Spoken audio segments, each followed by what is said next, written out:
జగన్ సర్కార్ హయాంలో తీసుకొచ్చినటువంటి రవాణా వ్యవస్థలోని మార్పులని తొలగిస్తోంది తెలుగుదేశం ప్రభుత్వం.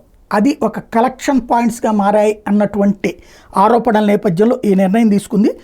ఏదైతే జాయింట్ కమిషనర్లుగా ఉన్నటువంటి వాళ్ళని రాయలసీమకు చెందిన ఒక జేటీసీ జగన్ హయాంలో చేసిన పథకం ప్రకారం మాజీ మంత్రి పెద్దిరెడ్డి రామచంద్రారెడ్డి ఇంట్లో మనిషిలా ఉండే ఆయన మిగతా జేటీసీలతో అవగాహనకు వచ్చారు. తిరుపతి, గుంటూరు, విజయవాడ, విశాఖపట్నం కేంద్రాలుగా ప్రాంతీయ కార్యాలయాల ఏర్పాటుకు అప్పట్లో రంగం సిద్ధం చేసుకున్నారు. అయితే కమిషనరేట్లో జేటీసీలకు చాలా పని ఉంటుందని, ప్రాంతీయ కార్యాలయాల అవసరమే లేదని కమిషనర్ ప్రభుత్వానికి నివేదించారు. దీంతో ప్రభుత్వం నిధులు ఇచ్చేందుకు శశేమరి అనేసింది. అయినా వెనక్కి తగ్గకుండా ఎంవీఐల మీద పడిన 4 జేటీసీలు బల్లలు, కుర్చీలు వాళ్ళతోనే తెప్పించుకుని ఆ 4 నగరాల్లో ఆఫీసులు ఏర్పాటు చేసేసుకున్నారు. ప్రభుత్వం మారిన 2 నెలల తర్వాత రవాణా మంత్రి ఎం రామప్రసాద్ రెడ్డి ఆ శాఖ మీద సమీక్షించడం. ఈ సందర్భం కమిషనర్ మనీష్ కుమార్ సిన్హా అసలు సమస్య చెప్పారు. కమిషనరేట్లో 3 జేటీసీలు ఉంటే ఒకరు దీర్ఘకాలిక సెలవు మీద వెళ్ళారని, మరొకరు నెలాఖరికి అదనపు కమిషనర్ అవుతున్నారని, మిగిలిన ఏకైక జేటీసీతో మొత్తం పనంతా చేయించడం కష్టమని చెప్పుకొచ్చారు.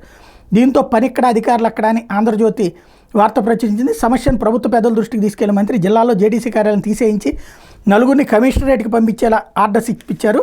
దీంతో Tirupati JTC Basireddy, Guntur JTC Krishnaveni, Vijayawada JTC Sivaram Prasad, Visakhapatnam JTC Sundar తక్షణమే కార్యాలయాలు మూసేసి సోమవారం రవాణా కమిషనర్ సిన్హాకి రిపోర్ట్ చేయాలని ఆదేశాలు ఇచ్చారు. ఆదివారం సెలవు రోజైనా సరే రవాణా శాఖ ముఖ్య కార్యదర్శి కాంతులాల్ దండే ఈ ఉత్తర్వులు ఇచ్చారు.